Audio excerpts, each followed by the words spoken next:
Today we're transforming my sad, boring, frumpy looking childhood bedroom into a beautiful, Pinterest-worthy adult bedroom.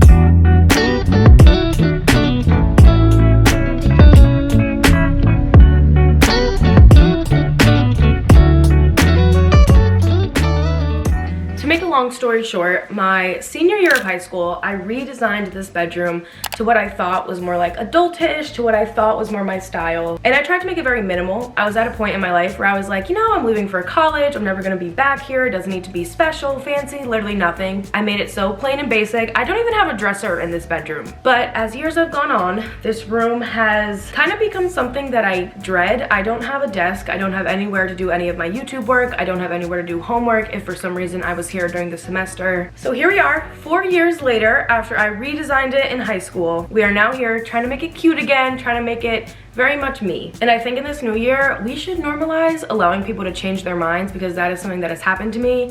I used to dread coming home. I used to not love my little town, but the more that I come back, the more that I'm away from it, I'm like, you know, it's not that bad. I actually live in a very great state. I'm from New York, if you don't know. And my little town has formed me into who I am, and it's played so much into the person that I've become. So I want to start loving it, and I want to start enjoying my time while I'm here, and really just like create a sanctuary for myself that I deserve to be in. So let's start transforming this bish, you know what I mean.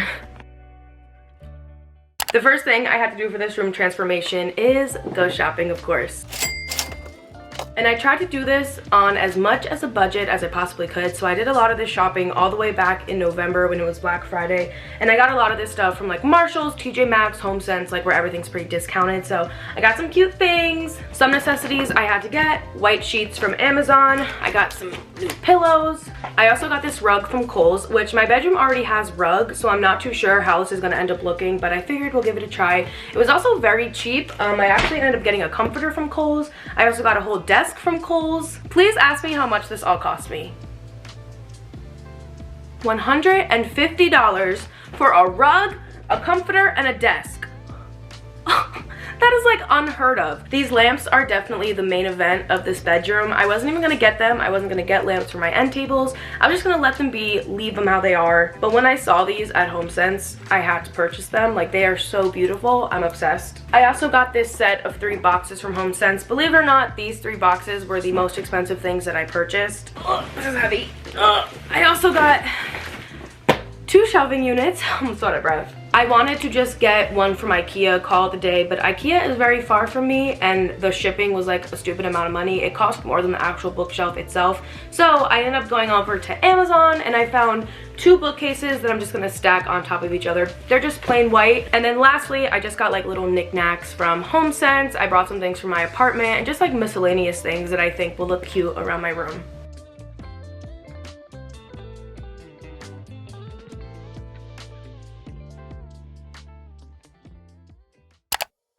I think it makes most sense to start building first, so I guess I'll start with the desk and we'll see where I want to put it, and then we can kind of start putting everything else where it wants to go. And then I also should do some organizing, but I think this will be like a problem for, you know, later in the video, later in the day, not right now. So let's get to building this desk, and then we'll start on this cubicles. Maybe I can get my brother to come help me. I don't know, we'll see. You're not there.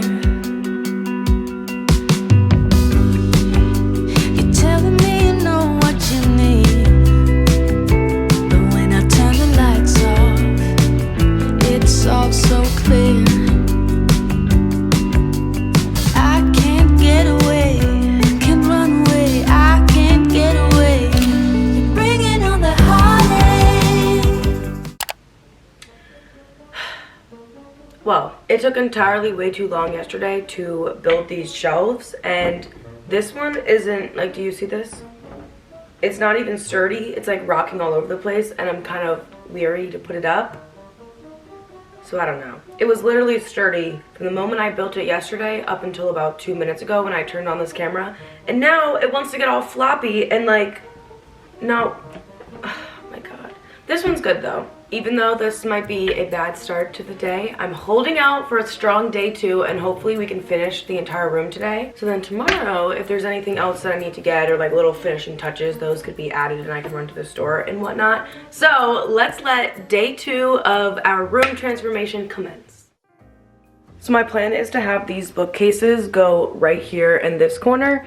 This corner was supposed to be like my fashion corner. Not supposed to be, it was. I used to have a mannequin right here, but my mom needed it for something and I just haven't put it back. I'm kind of embarrassed to even show that I had these like designer bags up. Like, how cringy is this? That is just what life used to be like for Maya, having designer bags on her wall. I do not like this, and I'm taking those down. I'm also gonna take down this sign that my mom actually got for me in New York City.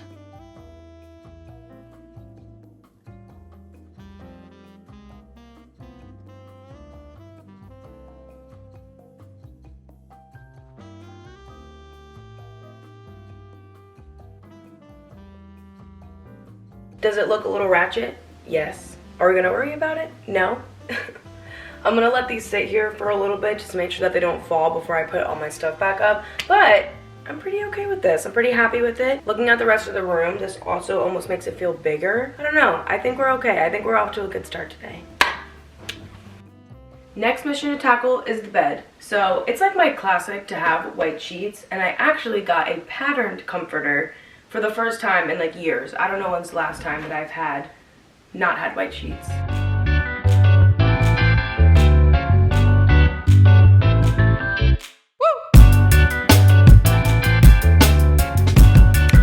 So here's what the bedding looks like.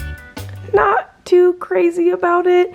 I definitely fell victim to thinking that this was gonna look how it looked on the Kohl's website, but of course, you know, on the website, there was probably another comforter under it. They probably fluffed it up a little bit. It hasn't been sitting in a box for a month, so I'm gonna give it some time. I'm gonna let it set. Maybe the more that it lays on the bed and, you know, maybe the more I fluff it, maybe it'll look a little more plump, but not too crazy about it. I'm not gonna give up on it just yet though. I'm gonna keep decorating the room. There's a lot more we have to do. I also think, you know, like once I get all the clutter down, once I get all this stuff out of the way, it'll start looking a lot better. I also have things to go under the end table and just like little finishing touches that are still needed. Also, yes, this is a big squishy.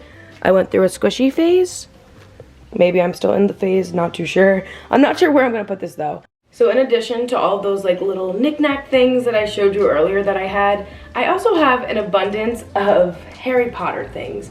And I'm kind of starting a collection, but also unintentionally. Like I just kind of accumulated all of these Harry Potter things and then I had nowhere to put them. So half of them came with me to my apartment in Washington, D.C. and then half of them stayed here, but just kind of like randomly sprinkled everywhere. I want to be more organized with my love for Harry Potter. So I actually ended up bringing a bunch of stuff home from my apartment. So all of my Harry Potter things are kind of all here right now. And I kind of want to make this bookcase almost like a little Harry Potter shrine, if you will. In addition to Harry Potter and Marvel, I also love to read, and in this last year, I've like really gotten into it, like reading multiple books a week, like obsessed, right? But I always find it so hard and frustrating to decide which books to bring home and which ones I want to keep here, and then I don't actually have a place to put the books, so then I end up bringing them back to DC and putting them in my bookcase just to bring them all the way back to New York, and like books are heavy, so I want to have a little bookcase here as well, and like have a little book collection of things that I like to read.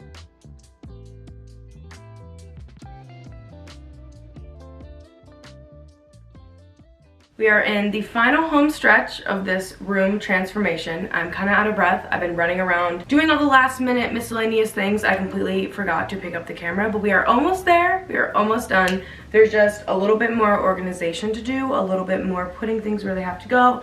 I pulled out the vacuum to vacuum and then we will be done, complete. We'll take the garbage out and the room will be done. And I am so happy.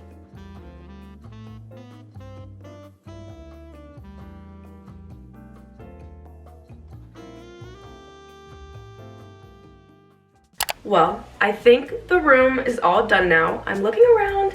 It is so beautiful. I'm so happy with it. Yay! I'm just so happy. Like, you have no clue how long of a journey this whole bedroom thing has been. Even though it's only been like 2 days of me actually like doing the stuff for the bedroom, coming home every time and like seeing this room be so like always made me like feel a type of way. So I'm so happy that it's finally complete and I'm so excited to show you it.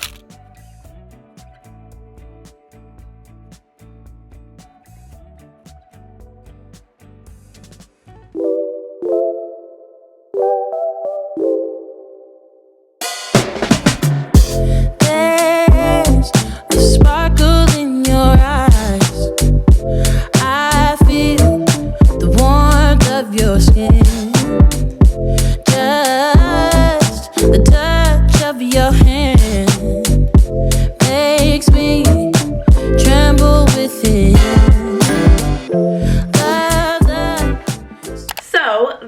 my finished room tour. That is my 2022 bedroom transformation. I will probably not be touching this room for a very long time now. Yay! I'm so happy. I'm so glad that I got it done, that I got it complete. I love the vibe of it. It feels so clean and it feels like me, but it also feels like a fresh new space that will keep me inspired when I come home for the semester, and you know, just like a place to film, but also a place to feel safe and connected and feel like it's mine, you know? So thanks for coming along on my room transformation. I hope you enjoyed, and I'll see you in my next video. I post every Tuesday and Thursday at 3 p.m. So I hope you enjoyed, and I'll see you in my next video.